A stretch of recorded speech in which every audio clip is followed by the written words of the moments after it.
You really think you're in control?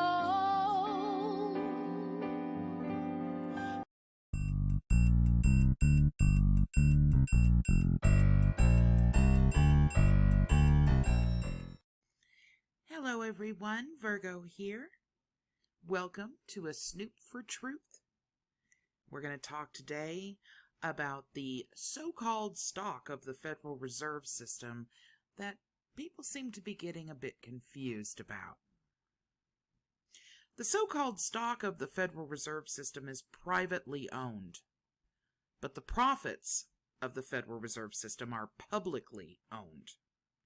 The so-called stock in the regional reserve banks is owned by private member banks, but this so-called stock does not entitle the stockholder to profits of the Federal Reserve System or control of the Federal Reserve System. Indeed, this so-called stock is actually a financial burden on the member banks, not the other way around. I'm going to provide you with a summary of the Federal Reserve Act on this subject.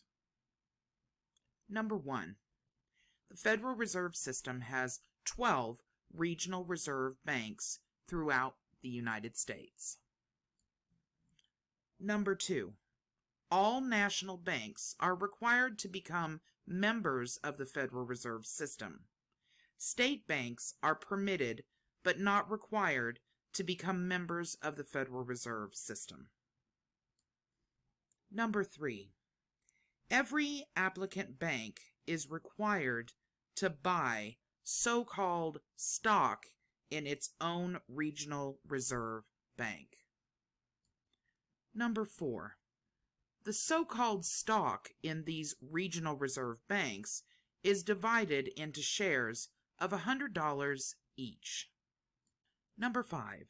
The amount of this so-called stock that an applicant bank is required to buy in its own regional reserve bank is a dollar amount equal to 6% of that applicant bank's own paid-up capital stock in the applicant bank and the surplus of the applicant bank. So the more wealthy the applicant bank is, the more of this so-called stock they're required to buy. Number 6. The cash generated by the regional reserve banks from the sales of this so-called stock constitutes the reserves for the Federal Reserve System. But the Federal Reserve System also has other reserves, such as gold and the deposits of the U.S. government. Number 7. But this so-called stock does not entitle a stockholder member bank to profits of the Federal Reserve System or control of the Federal Reserve System. Number 8. Instead, a member bank only receives a so-called dividend, actually a tiny partial refund, equal to 6% of the amount of the member bank actually spent on the so-called stock it was forced to buy in its original regional reserve bank, not 6% of the profits. Number 9. In 2015, Congress reduced the amount of these dividends for member banks with assets of more than $10 billion. Today, these larger member banks receive a dividend of 6% of the amount that they actually spent on buying stock in their own regional reserve bank, or the current rate of return on a 10-year Treasury note, whichever is less. Number 10. After paying their operating costs, all of the regional reserve banks transfer all remaining funds, regardless of how they were generated, to the United States Treasury for the benefit of the American people. Now keep in mind that I'm going to be providing you with several links in the description, and those links will lead you to the proof of everything that I'm making a statement on today. Number 11. The entire system is overseen by 7 members that are a board of governors, all of whom are appointed by the president, confirmed by the Senate, and who must answer directly to Congress. Next, we're going to be going over some of the cases the actual laws so that you can see how the Federal Reserve banks actually function. The first case law that we have that proves the statements that I have made is Bloomberg LP versus Board of Governors of the Federal Reserve System. And you can see as we go down here to the fifth paragraph, it states, the Federal Reserve banks give all revenue in excess of expenses to the U.S. Treasury, 12 U.S.C. 289. Here's a 2007 case whereby EM Limited versus Republic of Argentina states in the footnote, and we will go down to that, United States has exercised the power to direct the Federal Reserve banks to transfer their surplus funds to the U.S. Treasury for use by the federal government. And then it goes on to say 12 U.S.C. 289b1, the Federal Reserve banks shall transfer from the surplus funds of such banks to the Board of Governors of the Federal Reserve System for transfer to the Secretary of the Treasury for deposit in the General Fund of the Treasury. Next we have the United States versus Wells Fargo and Company. We scroll down to page 604 of this case. You will see it reads, today the United States, not the nominal stockholders, are the economic owners of the Federal Reserve banks. Among other things, Congress has provided that the net earnings of the Federal Reserve banks be recorded as revenue by the Department of Treasury. The Federal Reserve banks are required to remit all their excess earnings to the United States Treasury. The Board of Governors requires Federal Reserve banks to transfer excess earnings to the United States Treasury. Thus, the capital contributions made by member banks in their regional reserve bank function as a debt interest owned by the member banks, not equity interests. Commercial banks acquire Federal Reserve bank stock not for ownership or control, but because it is a condition of membership in the Federal Reserve System. See 12 U.S.C. 282 and 321. The stockholders of Federal Reserve banks receive semi-annual, statutorily capped dividends on their holdings. See 12 U.S.C. 289. But these stockholders do not possess a residual equity interest in the Federal Reserve Bank's assets. See 12 U.S.C. 290.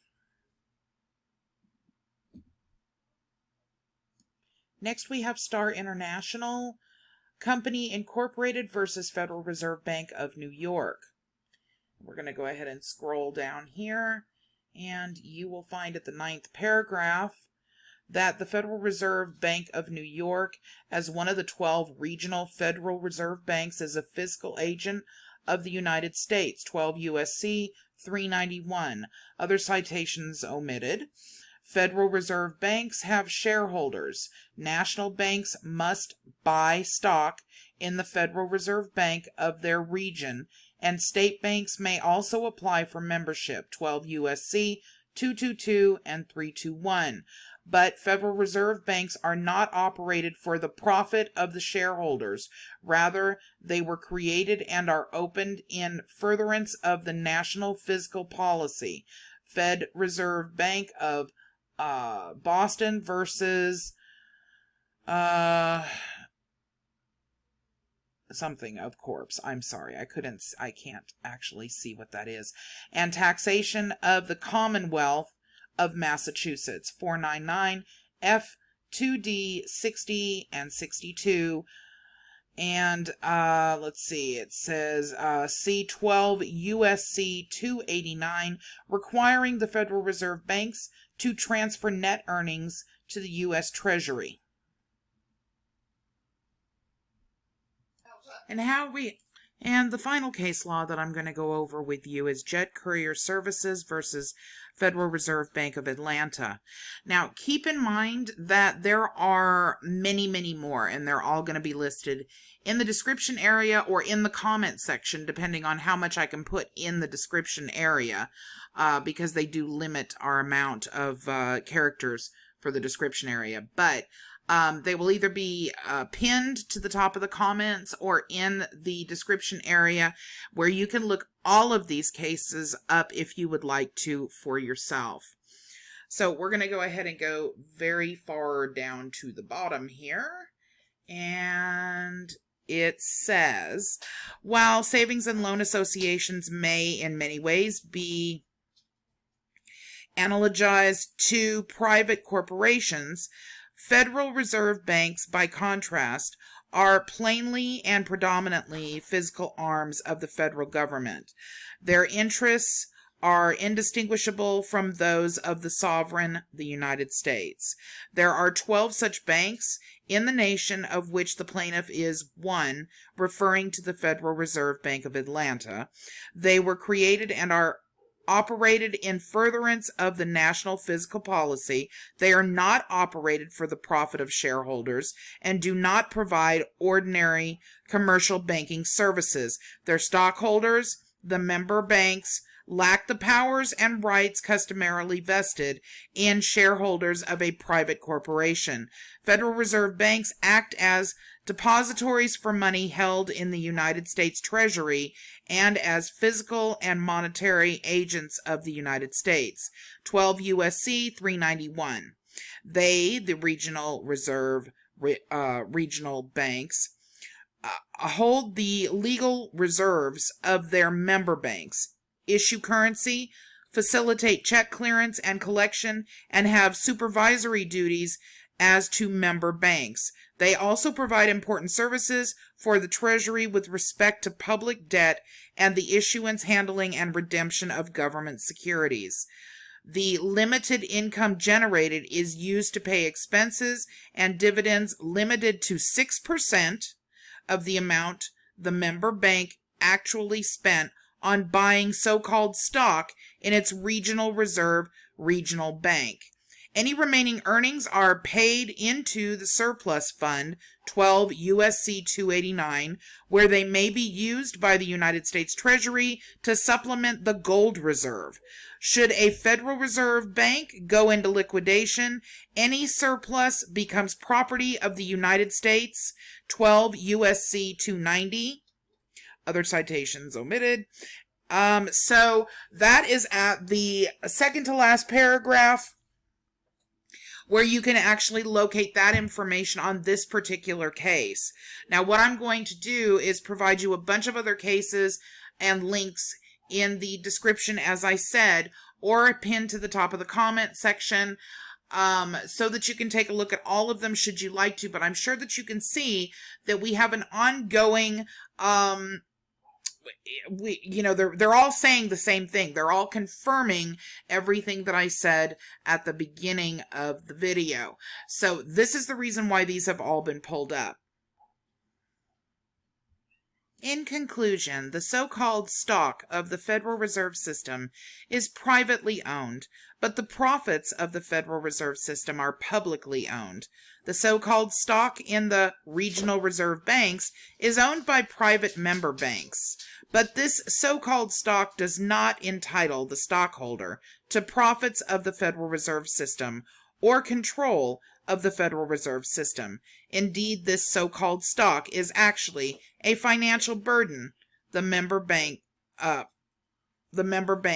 not the other way around. All right, so for those of you that don't already know about Snoop4Truth, Snoop4Truth is an attorney and an investigative journalist who exposes online disinformation, and I will continue to bring you more Snoop4Truth as time goes on. Once again, I'm very glad to be working with Snoop again, And so that's it for today. Make sure you read the final quote that I'm going to be putting up. Snoop considers it to be the most important quote in history. So I'm going to be putting that up for you after this. And I hope everybody has a wonderful day. Bye-bye.